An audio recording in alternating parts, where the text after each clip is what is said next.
Ajeni wadau wetu manze, ni swali bigi hapa hivi na mkinicheki unajua ni chanuani.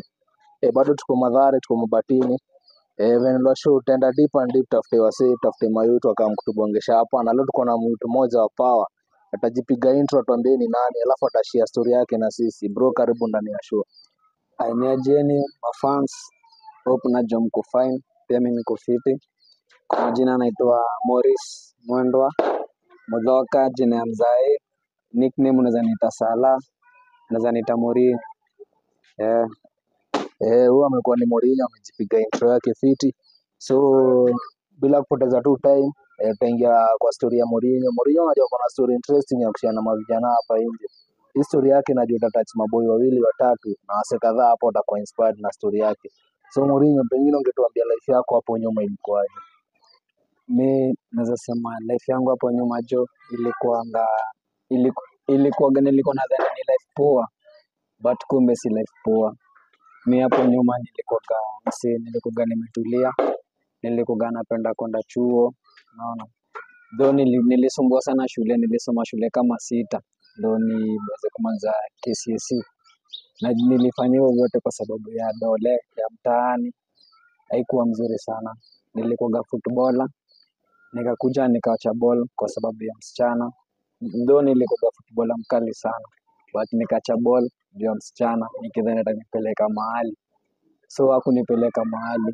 Vile niliacha ball, nikaona ni kama sasa mimi nimeisha. Nikaanza kuingilia mambo ya mtaani, kwanza kuvuta bangi, hadi kama unaona lips zangu unaona ni black. Nilikuwa navuta bangi na kula miraa na tei, but mimi kenye naweza sema sana, hizo zote hakuna vile inaweza saidia. Juu nikikumbuka vile nilikuwa natumia miraa, ilikuwa inanifanya hadi nafanya vitu zingine zenye inapita limit yangu. Inafanya naenda natafuta machura huko nje na nao, hadi inafika mahali mimi natoa damu kwa mfuko naenda kutafuta prostitute huko nje ndio nijiridhishe juu ya miraa. Unapata si kitu fine, unaona. Pia nikikula miraa unapata inanisumbua tumbo, unapata inaniwasha tumbo, unapata inaniwasha sana. Inafanya inaniumiza sana tumbo, na kama nashikwa na ulcers. Nikidhani nipeleka mahali, hakuna pale ilinipeleka. Ukiangalia mambo pia na bangi, mimi naweza washawishi hivi maboys wetu, tujitume sana sana sana. Kenya si tumepitia huko ghetto, usitake pia mtoto wako apitie huko ghetto, unaona. Juu unapata huko pia pressure nyingi huko ghetto, si kupenda kwetu, unaona. Ni vitu zenye tunakuja tunapatana nazo. Tukiwa watoto tuko tunajua, juu mimi nimelelewa huko, but sikuwa najua kumbe naweza kuja kupatana nazo. Na ndio nimekuja nikapata nazo reality. Kama kuvuta bangi, mimi sikuwa najua kama naweza kuja kuvuta bangi. Unapata nikivuta bangi nadhani ati inanishika, nasikia poa.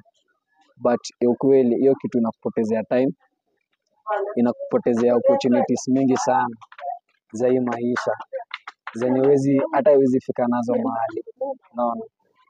Though Mungu akakamini, akatusaidia, akatuletea organization inaitwa World Vision. At least hapo ndo hopes zangu zikaanza kukuja, unaona. Juu nilikuwa napata per day hadi naweza ribo 200 nikivuta bangi, lakini najinyima kitu kwa tumbo. Hadi kuna siku nyingine nisha yangu chini, juu nilikosa kwenda kubuy chakula, nikaenda nikanunua bangi, unaona. Ikanichapisha nikaanguka chini. Unajua mimi sikuwa najua nini inafanyika, but hizo miadarati hakuna pale inaweza tusaidia na hakuna pale inaweza tupeleka. So Morris, umesema ulianza na kuvuta bangi. Yeah. So hiyo bangi ni msali kuintroduce ndani ama ilikuwaje ndio ukajipata unavuta hiyo bangi? Mimi sikuintroduce, niliona mtu akivuta best yangu, nikamwambia nipige chain, akanipa chain, mimi nikavuta. So na hivyo ndio ukajipata na smoke. Nikapata na smoke. Na sasa unaweza sema ulismoke hiyo bangi for how long ndio kama uamue sasa umeachana na kutumia bangi, ulikuwa umetumia for how long? Mimi nilianza bangi nikiwa form 1. Nimetumia kitu kama miaka 7. Juu nimemaliza miaka 4 nikiwa shule, miaka 3 nikiwa nje, nimevuta miaka 7 bangi. So na hiyo time ukivuta hiyo bangi ulikuwa una stay na nani? Ulikuwa stay na mkoro bro ama ulikuwa una stay na nani hiyo time? Hiyo time nilikuwa naishi na madhe, nilikuwa naishi na mkoro wangu. nilikuwa navuta bange na kuja kwa nyumba na ananipigia kelele. Sababu mimi naona ni kama mimi nishakuwa mtu mkubwa. Baadhi hakuna kitu anaweza niambia. Naona ni kama ni kelele ananipigia. Kumbe yeye alikuwa na try ku sharpen my future. Hataki kuniona kijana amefika mahali. Juu kusema ukweli bange na ukivuta umedi kitu kama 30 minutes ama 40 minutes tena usikimisha kwa kichwa. Na ukiangalia kitu unamedia ni kitu hakuna, unadai udhiridhishe body yako, but ukweli haikusaidii, hakuna pale nakupeleka.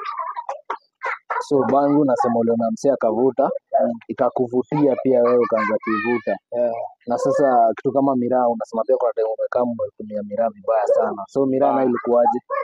Mimi miraa nilikuwa na cheki watu anashikisha, naona wako wameka tags, mimi naona ni msee wale jaba yake ni imishi, na natamani kuwa kama huyo mtu. Unaona, juu msee akiwa jaba na kwa mariba mingi ametulia, unaona.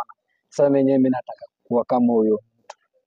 Kumbe sikoga na juu wenyewe hatuwezi fanana kwa dunia, hatuwezi fanya kitu juu mtu mwingine anafanya. Mimi kumbe ile kunanipoteza. Unapata mimi nikishikisha, unapata nikishatema nasikia kudinyana vibaya sana, nasikia tu kuchotana vibaya sana. Sasa napata disa zingine naweza ditwa dango kwa mfuko usiku naenda kutafuta machura huko nje tu ndio nijisikie niko self relaxed, unaona. Juu hiyo sadem yangu hayuko hapo, ako mbali, unaona.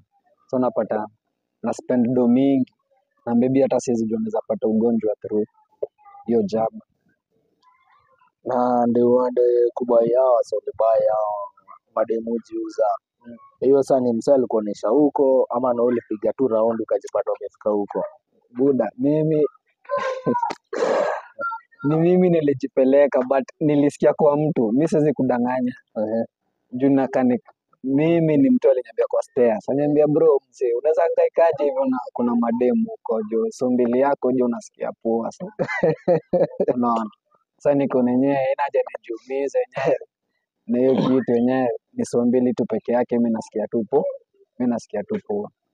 So mimi niliambiwa na mtu nikaenda kujiwitness. Vile niliwitness niko nenyewe ni ujinga tu. Juu after ushashusha sina rudi na kuwa normal. So na huko ulienda for how long ama duration yenye ulichukua, like ile time ulikuwa na spending kwenda huko ukiestimate na kama miezi ngapi hivi? Mimi okay, mimi nikianza kuhesabu vile nimeenda huko, mimi nimelala na marachet. Siwezi sema ni ratchet juu msee ajui Kenya anadua, akijua Kenya anafanya na jijue atabadilika. But huko mimi nimeenda kama raia nimedoze na mademo hivi. So wase wanne tofauti tofauti. So hiyo ni influence ya drugs ili kupush kwenda to an extent mpaka ukaenda kubuy msee doze na yeye. Juu bila hiyo unaweza sikia umerape mtoto wenyewe bure tu. Unaweza sikia umerape mtu bure je jaba. So huyo amekuwa ni Morris, ni segment ya kwanza tumepiga naye part 1. So tukirudi part 2, Morris tutauliza Morris maswali zaidi. Atuambie ilifikaje mpaka akadecide kuchange, ndo alikuwa anapata za kubuy madre alikuwa anatoa wapi. Story ya Morris ni interesting hapo nje. For the first time tumepata mute ame encounter vitu karibu zote tuangalia ndani ya channel 1. Wasi wengi udhani madai peke yake ndio unaweza kwa prostitute ama mapoko ama wajiuze. But leo tumepata hadi boy moja ashaikuwa kwa hiyo incident. So tukirudi part 2 Morris atakuwa anatupatia story more and more and more. Anajua hii story yake itainspire watu wawili watatu hapo. Usikose kucheki part 2 ya story yetu.